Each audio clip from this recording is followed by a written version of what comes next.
இன்னைக்கு மார்னிங்கே என்னோட ஹஸ்பண்ட் சென்னைக்கு கிளம்பிட்டாங்க. பிரேக்ஃபாஸ்ட் மட்டும் வீட்டில் சாப்பிட்டாங்க. லஞ்ச் மட்டும் நான் பேக் பண்ணி கொடுத்து விட்டுட்டேன். பிரேக்ஃபாஸ்ட்டுக்கு இடியாப்பம் தேங்காய் பால், லஞ்சுக்கு தயிர் சாதம், அப்புறம் பட்டர் பீன்ஸ் அம்மா கூட்டா வச்சிருந்தாங்க. ஹஸ்பண்ட்க்கு மதியானம் 12 மணிக்கு ட்ரெயின். ஸோ அவங்க வந்து ஒரு 10 மணியை போல கிளம்பிட்டாங்க. அவங்க அந்த பக்கமாக கிளம்புனதும் நாங்கள் என்னோட சின்னக்கா வீட்டுக்கு கிளம்பிட்டோம்.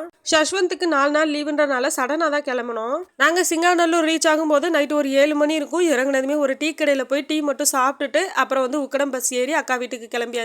அக்கா வீட்டுக்கு ரீச் ஆனதுமே குழந்தைங்களுக்கு அவ்வளோ ஹாப்பி. ஷஷ்வந்த்க்கு இப்போ வரைக்கும் தெரியாது நாங்கள் வந்து சர்ப்ரைஸாக தான் வந்திருந்தோம் அக்கா வீட்டுக்கு. நாங்கள் இன்னைக்கு வர்றோன்றது அக்காவுக்கே தெரியாது. நைட்டு ஒரு 7 மணியை போல தான் கால் பண்ணாங்க யதார்த்தமா. அப்போ தான் நாங்கள் வீட்டுக்கு வந்துட்டு இருக்கோன்ற விஷயத்தையே சொன்னோம்.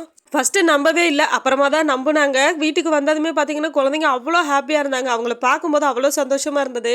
நைட்டு டின்னருக்கு எனக்கு பரோட்டா பிடிக்குன்றனால மாமா பரோட்டா வாங்கிட்டு வந்திருந்தாங்க. அடிக்கடி சாப்பிட மாட்டேன், எப்போவாவது ஒருக்க சாப்பிடுவேன். குழந்தைங்களுக்கு மட்டும் இட்லி ஊற்றி கொடுத்தாச்சு.